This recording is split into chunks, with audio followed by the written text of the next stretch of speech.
Boa noite, está no ar mais uma edição do programa Entre Elas. Mais uma quinta-feira chegou e mais uma conversa entre as mulheres temos a oportunidade de acompanhar. Hoje participam do painel a Wanda Casimiro, ela que é coordenadora geral do Advice, e também temos a Lígia Manhissa, que é ativista social. Muito boa noite e sejam bem-vindas. Boa noite, muito obrigada. Boa noite, Valódia. Boa noite, Wanda. É um prazer enorme estar aqui. Muito obrigada. Muito obrigada. Para o dia de hoje, nós temos como tema o relatório da Amnistia Internacional considera ter havido má gestão de conflitos em Cabo Delgado e também Nações Unidas saúda a paridade do gênero ao nível do governo. Esse vai ser o nosso segundo tema do dia. Partindo já para o primeiro tema, nós podemos, portanto, acompanhar que a 29 de março teria se lançado um relatório da Amnistia Internacional que considera ter havido má gestão tanto do terrorismo em Cabo Delgado, bem como dos deslocados. Vamos, antes de entrar neste tema, acompanhar uma pequena nota de reportagem para mais contextualização. O grupo armado conhecido localmente como Al-Shabaab, as Forças de Defesa e Segurança e grupos militares privados continuaram a cometer crimes de guerra e a violar os direitos humanos em Moçambique no ano passado, e o governo lidou mal com a crise humanitária em Cabo Delgado, comprometendo seriamente os direitos de alimentação, água, educação, habitação e saúde. A denúncia está no relatório da Amnistia Internacional 2021 a 2022, divulgado nesta terça-feira, 29, que diz: a violência contra mulheres e meninas aumentou e que as autoridades reprimiram a atividade no espaço cívico através de intimidação, assédio e ameaças contra ativistas da sociedade civil e jornalistas. Para a Amnistia Internacional, o conflito armado na província de Cabo Delgado é o assunto que marcou o país, como o presidente Nyusi a enfrentar críticas sobre a sua má gestão do conflito. Os relatos destacam também que os insurgentes mataram civis com recurso aos métodos mais horríveis, saquearam suas propriedades, queimaram suas casas e sequestraram mulheres e crianças. A Organização de Defesa dos Direitos Humanos diz que, por outro lado, as forças de segurança moçambicana abusaram de pessoas que deveriam proteger através do assédio, extorsão, tortura, desaparecimentos forçados e execuções extrajudiciais. O DIC Advisory Group, uma empresa militar privada contratada pelo governo como uma força de reação rápida, usou metralhadoras e lançou explosivos indiscriminadamente de helicópteros, muitas vezes sem distinguir entre alvos civis e militares, relata a Amnistia Internacional, lembrando que o número de mortos continuou a aumentar ao longo do ano. Quase 1 milhão de pessoas, principalmente mulheres, crianças e idosos, tiveram de deixar as suas casas para viverem com familiares e amigos ou em assentamentos relativamente seguros no sul da província de Cabo Delgado, onde não tem acesso adequado a alimentos, água, educação, saúde e habitação. A escassez de alimentos afetou principalmente mulheres e crianças que tiveram a sua saúde em risco, e as autoridades responsáveis pela distribuição da ajuda alimentar exigiram favores sexuais das mulheres deslocadas em troca de comida, denuncia a Amnistia Internacional. A violência contra mulheres e meninas permanece a um ritmo desenfreado em Moçambique, com poucas medidas a serem tomadas para responsabilizar os autores de tais crimes. Embora esse tipo de violência existisse antes da pandemia da Covid-19, a Amnistia Internacional cita mulheres locais e organizações de defesa de direitos humanos, como tendo dito que ela foi agravada durante o período das restrições. No capítulo das liberdades de expressão de associação, o relatório da Amnistia Internacional é peremptório ao afirmar que as autoridades restringiram a atividade no espaço cívico e, com exemplos, mostra que, em várias ocasiões, a polícia impediu os ativistas de exercerem os seus direitos cívicos, incluindo o direito de reunião pacífica.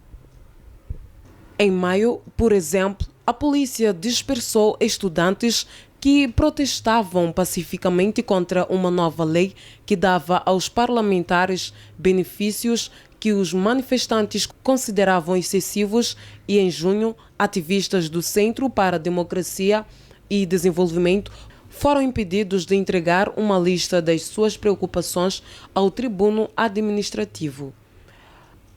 A Amnistia Internacional cita também depoimentos de organizações de defesa das mulheres e de dezenas de mulheres que disseram ter sofrido agressões físicas, insultos e humilhações por parte de enfermeiros e parteiras em algumas maternidades públicas.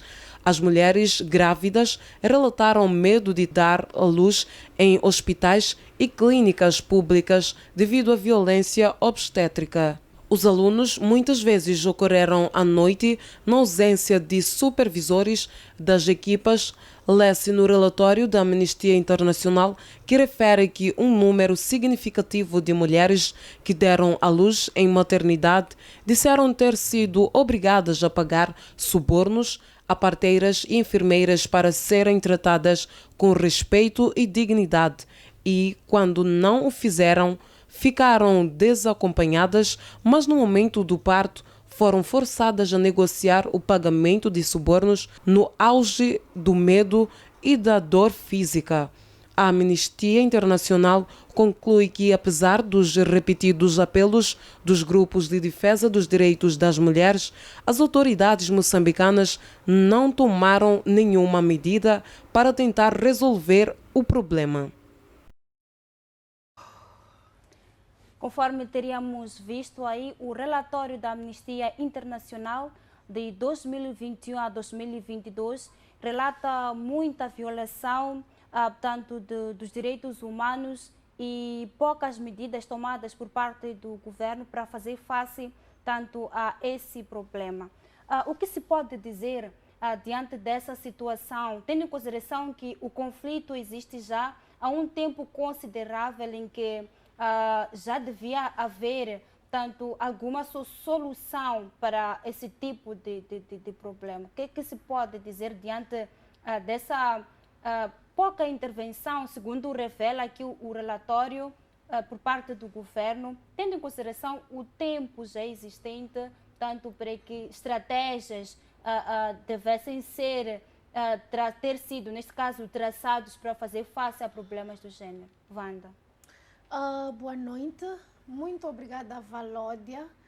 Reitero mais uma vez, obrigada pela oportunidade que me concedem de cá estar. O que eu estou a ver é que eu estou a me tornar uma comentadora residente. Ok, primeiro, falando deste relatório que nos foi apresentado pela Amnistia Internacional, o primeiro fator que nós podemos perceber é que a má gestão dos conflitos armados, ela incide mais sobre as mulheres, sobre os direitos das mulheres. Falou de direitos humanos, mas é preciso referenciar a questão da violência contra a mulher. Todavia, este problema é recorrente, não é um problema de hoje. Se calhar chega ao seu clímax devido ao que está a acontecer na província de Cabo Delgado. Mas o que eu tenho a dizer que nós podemos continuar a fazer, especialmente como ativistas, tenho aqui a minha colega também que é ativista, é continuar, em parte, porque, nós não podemos colocar a culpa toda no governo, mas nós como ativistas sociais podemos ter um papel de sensibilização, de não parar as manifestações, porque Certo. temos a liberdade de associação e de reivindicar caso em que os direitos e deveres das mulheres são violados. Portanto, por agora é isso que eu tenho a dizer. O papel do ativista social é fundamental, porque o governo não pode fazer tudo. Por esta razão existe a sociedade civil e, se calhar, o governo tem um outro ângulo de enxergar as coisas comparativamente aos ativistas sociais. Então, por agora, é isso, e eu penso que a minha colega pode complementar. De facto, Lígia. Bem, dando aquilo que é o meu ponto de vista com relação ao vídeo que estivemos cá a acompanhar e tratando-se mesmo da amnistia, né? Bem, eu tenho a dizer que, infelizmente, quando estamos diante de um conflito, as instâncias, por vezes, encarregadas para resolver esse conflito ou direcionar o povo no sentido de sanar essas confusões. Infelizmente, tem casos em que as próprias instâncias procuram aquilo que são as vantagens. Né? Vimos aqui o caso de violação de mulheres, que é um dos direitos que nunca deve ser violado.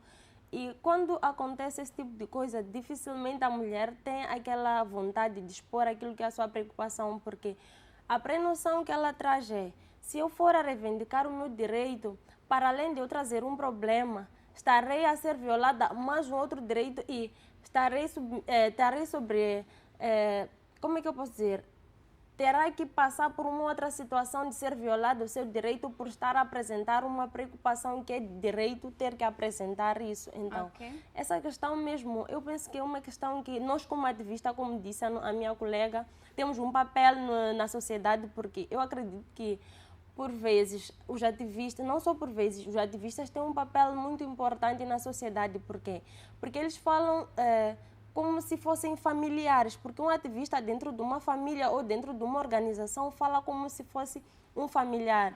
Logo, o conselho de um familiar sobre reivindicar um direito e como recorrer às instâncias para que aquilo seja suprido tem um impacto muito positivo. Diferente de, se calhar, colocarem instâncias governamentais para mostrarem aquilo que são os direitos da população, os direitos da mulher em particular. Se calhar as mulheres não se sintam tão à vontade para reivindicar esses direitos, mas quando se trata de uma ativista que é familiarizada dentro da sociedade ou faz parte da mesma sociedade, faz parte do mesmo grupo que esteja a passar por essa situação, eu penso que é uma situação já diferente.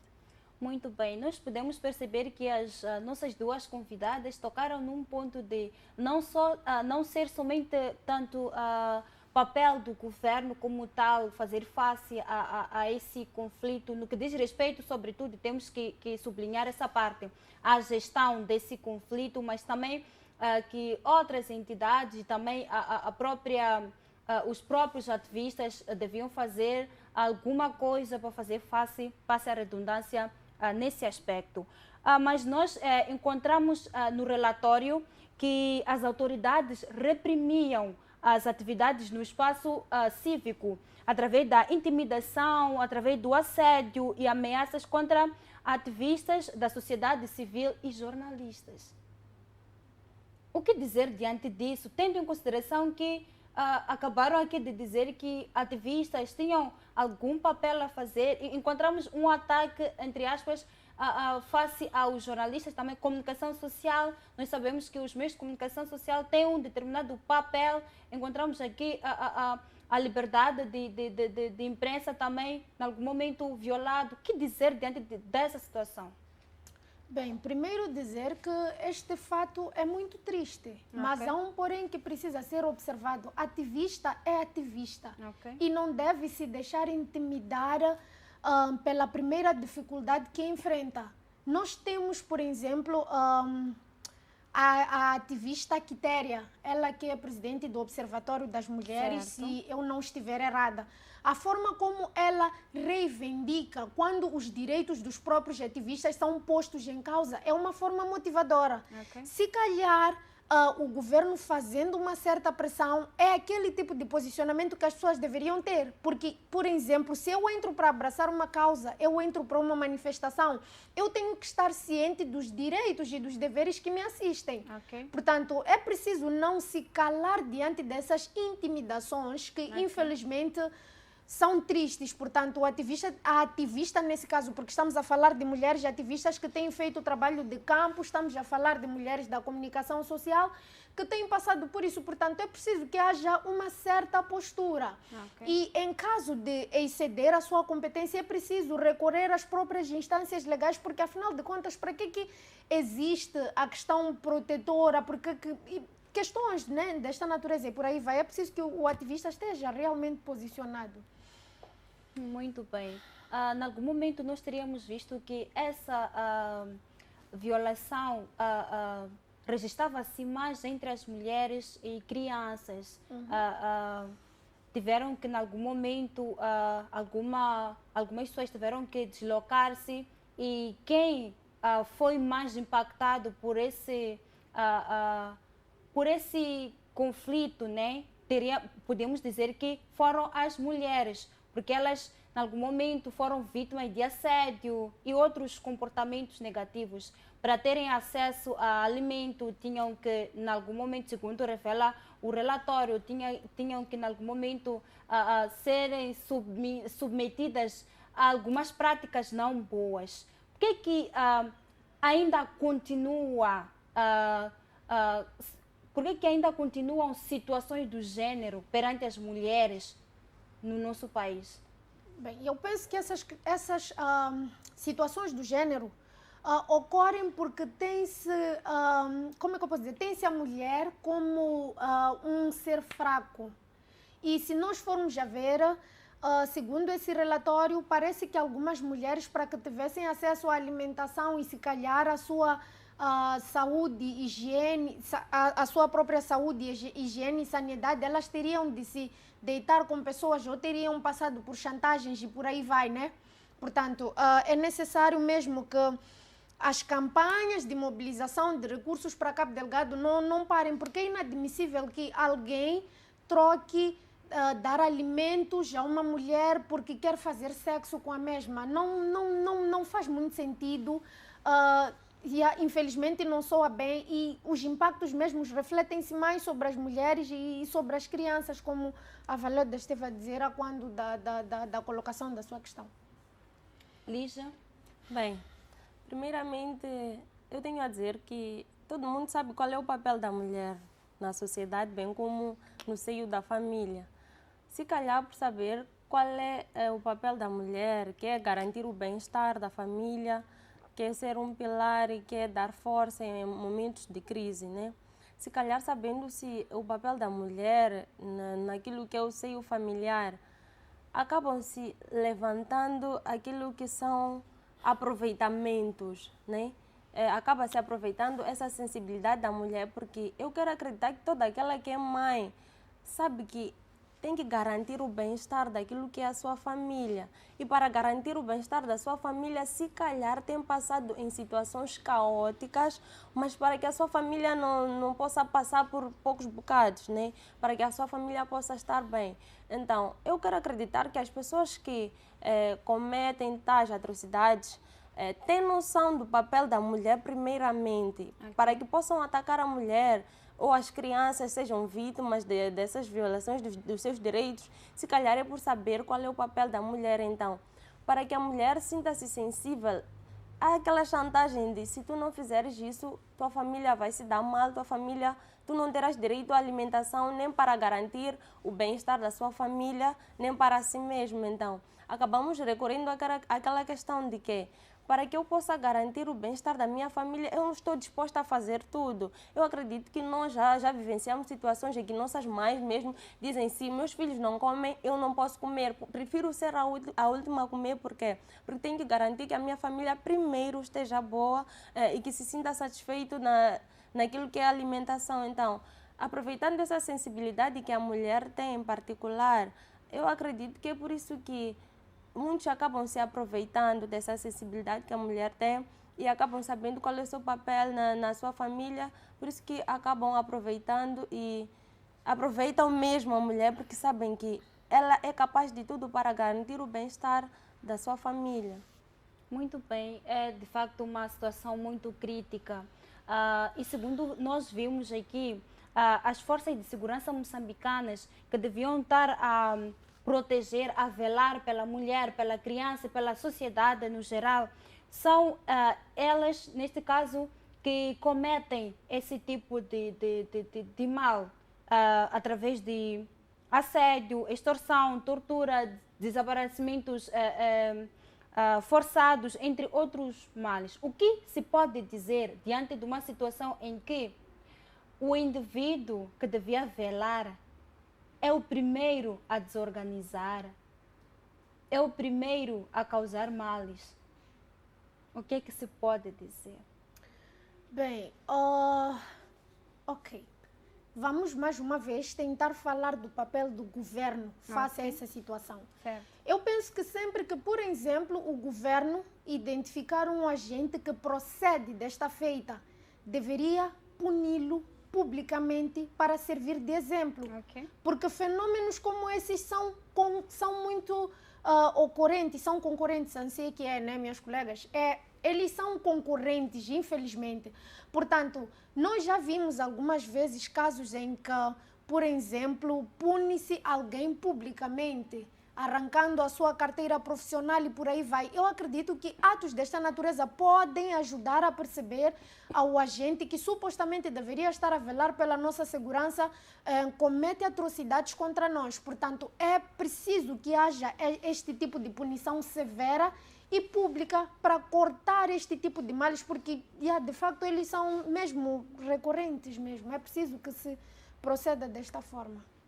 Muito bem, nós vimos que o relatório diz que o governo não tomou nenhuma atitude para intervir diante dessa situação. O que está a faltar por parte do nosso governo, Lígia? Bem, primeiro é triste ver que um governo não está a intervir em um caso que preocupa o país inteiro, né? Okay. Não diria só um sítio estratégico, preocupa o país inteiro. Primeiro, eu tenho a dizer que quando coloca-se alguém num setor de trabalho, é preciso fazer-se uma vigilância, né? Okay. Procurar saber se aquela pessoa está satisfeita naquele local de trabalho, quais são as dificuldades que tem enfrentado, o que precisa e se realmente vale a pena aquela pessoa continuar ali. Porque o que tem acontecido, nós até podemos, por vezes, culpar quem comete alguma coisa sem saber. Se aquela pessoa comete aquilo, por quê? Qual é a iniciativa que a pessoa tem para fazer aquilo? Okay. Não se pode levar alguém, ir se instalar num sítio e deixar aquela pessoa como se aquela pessoa fosse isolada, porque o primeiro sentimento que a terá daquele lugar em que estará a trabalhar é a autoridade. Okay. Eu já sou dono daquilo, então eu posso fazer aquilo que eu bem entender no momento em que eu quiser. Okay. Então, quando aquela pessoa é vigiada, tem um limite sempre e procura atingir a meta daquilo que lhe trazem como propósito naquele lugar. Então, às vezes é preciso olharmos se essas pessoas que cometem algumas atrocidades, elas realmente são visitadas nos seus setores de trabalho. Há um levantamento estatístico daquilo que tiveram como avanço ou progresso por parte daqueles que são da autoridade. É preciso olhar para essa questão primeiro. E se o governo não intervém nesses casos, infelizmente não está a nos dar exemplos. Okay. Né? Porque qual é a nossa visão como povo? Quando nós olhamos situações dessas que não são resolvidas, conflitos que podem gerar outros conflitos e que podem fazer com que a própria população não acredite, que falte respeito a outros agentes sérios. Okay. Porque o que eu tenho verificado também é que se um agente comete alguma coisa e o governo não toma medidas, todo o grupo estará dentro daquele agente. Aquilo é uma equipe, é um grupo, né?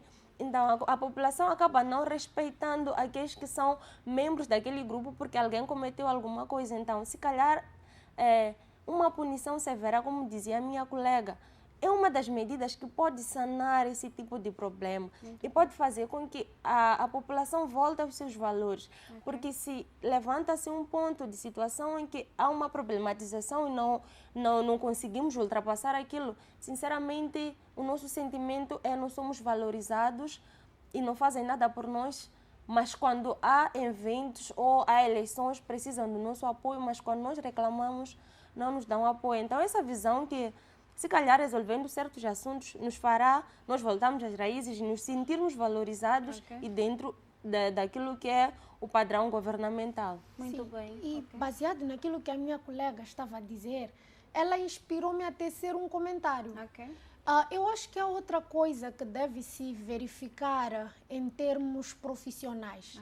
Sempre que alguém decidir abraçar uma carreira, deveria ser por amor à carreira. Se eu entro para as Forças Armadas e de Segurança e por aí vai, não sei qual é a terminologia correta, eu devia ter em mim um espírito patriótico. E não dizer que porque o país está em crise, porque não há dinheiro, então eu vou correr. O que muitas das vezes influencia para que nós tenhamos malfeitores dentro destas áreas, é esta questão de falta de amor à profissão. E depois, nós conhecemos o nosso país. Nós sabemos que, por exemplo, no nosso país nós não temos um salário justo. O que é um salário justo? Um salário justo é aquele que serve para cobrir as necessidades de cada pessoa, não é isso? Portanto, se alguém também tanto faz em algum momento, se calhar mesmo tendo amor à profissão, pode acabar se corrompendo, porque aquela pessoa está ali, ela passa por condições tremendas para defender outros seres e em contrapartida recebe quase nada. E quando chega a casa, o mesmo agente é cobrado pela sua esposa, pelos filhos, porque eles precisam disto. Então, existem algumas políticas que precisam ser revistas para contornar este problema. E um conselho que eu ia deixar para todos: não façam aquilo que não gostam, não trabalhem pelo dinheiro. O dinheiro deve ser sempre consequência do que nós estamos a fazer. Muito bem, as nossas convidadas aqui acabaram avançando aquilo que seriam soluções para que males como esses não mais se verifiquem no nosso país. A Wanda acabou tocando num ponto que me recordei de uma situação. Na escolha de uma carreira, de um curso, ou seja lá o que for que nós vamos preferir fazer na vida, deve ser mesmo por amor ou pela capacidade que nós temos, facilidade de entendimento que nós tivermos diante dessa coisa. Vamos neste momento observar uma breve pausa e voltamos já com mais.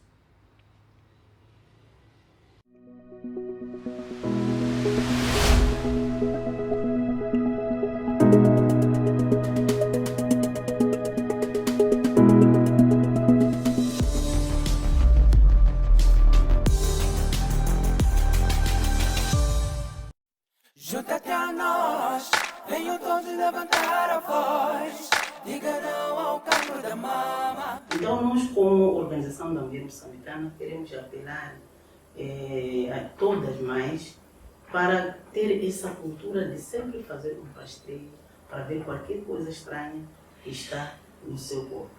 Ir ao posto de saúde, não dizer, se sentir alguma coisa, dizer, isto vai passar, vai passar. Às vezes não passa, é mesmo o cancro da mama. Portanto, todas nós temos que fazer, e esse trabalhinho é muito simples. Quem é que não pega na sua mama todos os dias? Todos os dias vamos tomar banho. E nesse momento, já pode fazer o teste. Depois de fazer o nosso teste, aquilo que sentirmos de estranho, é melhor ir a quem sabe mais. Também queremos apelar que esta iniciativa não seja só para o mês de outubro. Seja uma iniciativa para sempre. Toque, toque, toca, pode salvar a tua vida. Junta-te a nós, venham todos levantar a voz, diga não ao cancro da mama. Queridas filhas e irmãs, no caso de sentires um caroço na mama, dirige-se imediatamente a um centro de saúde. Mais vale prevenir do que remediar. Toque, toque, toca, pode salvar a tua vida. As tardes do sábado trazem uma nova forma de poder debater o mundo. O romantismo do Muro de Berlim é um símbolo mediático, mas business continua a acontecer, business sensual. Vamos tentar compreender o que se passa e quais são as soluções que podemos ter para aquilo que é o debate da pauta mediática internacional. Acho que ouviu o discurso de Mandela, né? Quando encontrou-se com americanos, disse, olha, a Rússia não é nosso inimigo, Cuba não é nosso inimigo. Olá, sou José Matamulana, assista aqui na FTV todos os sábados o Debate Internacional. Saudações, sou Gabriel Ngomani, assista todos os sábados ao Debate Internacional aqui na FTV. Todos os sábados aqui na FTV.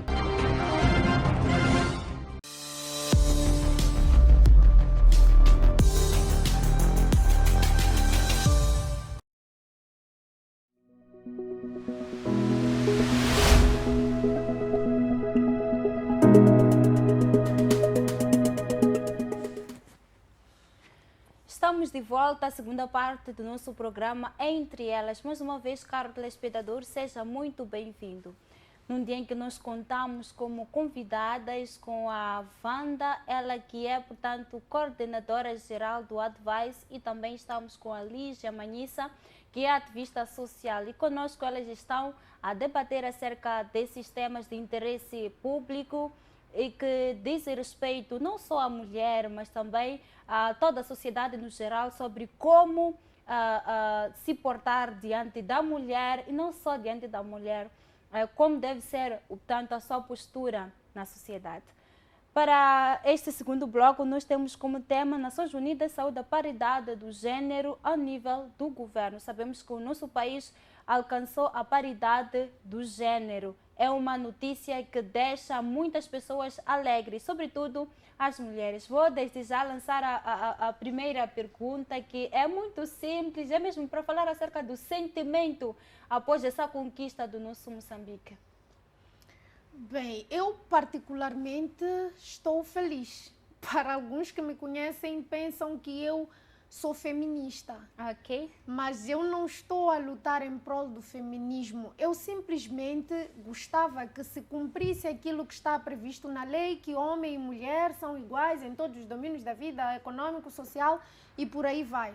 Então, diante de uma postura como essas, diante de um posicionamento desses do nosso chefe de Estado, de termos lá 11 ministros e 11 ministras, é de facto uma iniciativa de louvar, que faz perceber que todos os esforços da mulher no mundo, a nível do país, eles têm surtido um determinado efeito. É mesmo glorificante. Uau, gosto da ideia. Lígia, quero acreditar também que tem alguma coisa a dizer à volta disso. Afinal de contas, foram muitos anos em que as mulheres estiveram a lutar bastante para conquistar, portanto, o que o nosso país hoje conquistou. E Moçambique passa a fazer parte dos 14 países a nível mundial que alcançou este nível, tanto passa a ter paridade de gênero. Bem, Sentimento. Indo mesmo a essa questão, como mulher, sinto-me muito honrada, falando no geral todas as mulheres, né? Eu acredito que elas também se sentem muito honradas, e também pelo fato de a mulher não só ser um ser na sociedade, mas passar a ter uma função e poder executar a mesma função. Porque antigamente a mulher até podia exercer algumas funções, salvo se no seio familiar lhe forem dadas algumas missões. Mas olhando para a questão mesmo governamental, é uma hora mesmo ter mulheres inseridas lá e que elas também possam saber qual é o seu papel dentro da sociedade e que possam também participar em algumas ações relacionadas com aquilo que é o nosso governo, saber tomar algumas decisões, executar a sua função e, se calhar, mudar alguma coisa lá que precisava que a mulher pudesse entrar para que pudesse ser mudada. Muito bem. Colhendo algumas opiniões, eu deparei-me com uma situação de alguém que dizia, prontos, só resta saber se essa trata-se apenas de igualdade do gênero no que diz respeito às responsabilidades, ou essas mulheres estão mesmo capacitadas para trabalhar. Qual é o comentário que pode fazer diante tanto desse ponto de vista? Alguém que diga que será que essa mulher está capacitada para estar lá a cumprir com aquelas funções, ou é só para deixar a coisa bonita? As Nações Unidas vão elogiar, porque faz parte também de alguns dos objetivos da Organização das Nações Unidas, alcançar, nesse caso, a paridade do gênero. Bem, o que eu posso dizer relativamente a isso? Se calhar dizer que seria um comentário infeliz dizer que as mulheres e os homens estariam nessa questão de paridade do género para sair bem na foto. Ok. Eu penso que as mulheres, elas têm mostrado que têm capacidade o suficiente para atuar em algumas áreas em pé de igualdade com os homens. Ok. Portanto, não é um comentário muito bonito, né? Aquilo que eu ia dizendo, as mulheres realmente têm capacidade para o efeito, principalmente no momento em que o nosso país se encontra em crise. O presidente da República, o alto magistrado da nação, não se precipitaria ao colocar mulheres só por colocar, porque nós estamos numa altura em que todos temos de amarrar o cinto e tomar uma postura face àquilo que tem assolado o nosso país. São vários os problemas, então não seria uma coisa para sair na foto. Não, as mulheres fazem por merecer. Ok, Wanda, quais são os desafios? Wanda não, Lígia, agora é sua vez, Lígia. Quais são os desafios que se podem esperar com a paridade do género a nível do nosso governo? Bem, primeiro dizer que um dos primeiros desafios, né, com a paridade de género é ao nível social. Ok. Porque eu quero acreditar que o comentário que deste anteriormente, né, em que a Wanda esteve a comentar, tem a ver com a postura social com relação ao papel da mulher no seio governamental ou social. Porque, primeiro, a nossa sociedade se traz alguns comentários insatisfeitos por ver a mulher inserida num contexto governamental, é porque se calhar ainda não está preparado para ver a outra visão ou a outra postura da mulher, né? Ainda não está preparado. Então é por isso que levantam-se, se calhar, comentários insatisfeitos, porque acham que a mulher, se calhar, não tem capacidades, mas não podemos dizer se alguém tem ou não capacidade antes de vermos as suas habilidades. Primeiro, é preciso dar essa oportunidade. Então, olhando para essa questão dos desafios que a mulher pode ter nessa questão de paridade de género, primeiro, eu acredito que o preconceito não parará de existir, porque independentemente de ser o nosso presidente a aprovar essa questão de paridade de género no setor de trabalho, eu acredito que algumas mulheres que estão lá inseridas vão sofrer aquilo que é o apartheid ou o preconceito. Então, esse é um dos desafios que, se calhar, para algumas mulheres pode criar um desânimo no avanço de expor as suas ideias ou podem se sentir, de uma certa forma, limitadas. Então, esse é um dos desafios que eu espero que... acredito que esteja a acontecer, né? Mas eu penso que a mulher, ela tem habilidades, tem capacidades, e se está lá é porque será capaz de cumprir e será capaz de ultrapassar, será capaz de dar uma visão diferente. Muito bem, Wanda, impacto da paridade de género a nível do nosso país e a nível mundial. E também pode aproveitar e falar acerca dos desafios que se podem esperar no nosso país, de forma muito resumida. Tudo bem. Eu vou me aliar àquilo que a minha colega Lígia ia dizendo. O grande dilema, se calhar, seja mesmo social. O maior desafio seja esse mesmo social, cultural, porque a ideia que se constrói sobre a mulher é que é aquela que tem que ficar em casa, a cuidar das crianças, a cuidar da casa e por aí vai, né? Então, é um dos grandes desafios que as mulheres irão enfrentar. Agora, em termos de impacto, como ia dizendo, para as Nações Unidas é bonito, é bonito, é de congratular e por aí vai. Mas voltando de novo à nossa sociedade, nós temos uma sociedade mesmo machista. Algumas pessoas vão usar o nome das ministras para lhes ridicularizarem, sobretudo porque elas estão no poder agora num momento atípico, em que nós temos a questão da pandemia da Covid-19 e algumas têm de se reinventar. Então, no primeiro erro ou na primeira dificuldade que eles enfrentarem, provavelmente dirão, sabíamos, é mulher, é aquilo que acontece muitas das vezes no trânsito, quando há alguma coisinha assim, as pessoas costumam reagir, é porque é uma mulher que está a conduzir. Então, nós sempre havemos de lidar com esses desafios de machismo, de agressões, até violência contra a mulher. São várias as formas de violência contra a mulher. Por exemplo, temos a questão do próprio assédio sexual. Existe pessoa que irá encarar uma ministra de tu para tu, sabendo que naquele momento não vai existir uma pessoa para repreender e nem estagnar os seus atos. Mas, acima de tudo, é possível chegarmos a este nível de paridade do género, resta as mulheres saberem se posicionar face a isto, desafio havemos de enfrentar até chegarmos onde nós realmente almejamos. Muito obrigada. Paridade de género no nosso país, esse é mais um desafio para Moçambique. Infelizmente o tempo nos foge e vamos desde já ouvir as últimas considerações. Lígia. Bem, mais uma vez sinto-me muito honrada por estar aqui nesse programa.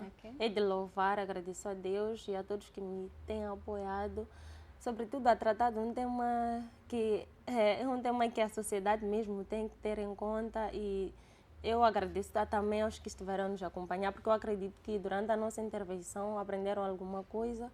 Muito obrigada. Wanda, últimas considerações. Certo, muito obrigada, Valódia. Foi um prazer estar aqui consigo, Lídia. E acredito que até mais uma quinta-feira, já que eu estou residente daqui do programa. Então, eu só posso mandar saudações a todos que nos acompanham, e foi interessante. São temas mesmo relevantes e dizem muito respeito a nós, mulheres. Muito bem, muito obrigada, Wanda, muito obrigada, Lígia, muito obrigada, caro telespectador que esteve desse lado a nos acompanhar. Obrigada a toda a equipa da realização deste programa. Obrigada, Moçambique, obrigada muito, obrigada a todos. Esta foi assim que é mais uma edição do programa Entre Elas. Prometemos voltar na próxima quinta-feira, quando forem pontualmente 21 horas. Por hoje é tudo. Fique bem. Até mais.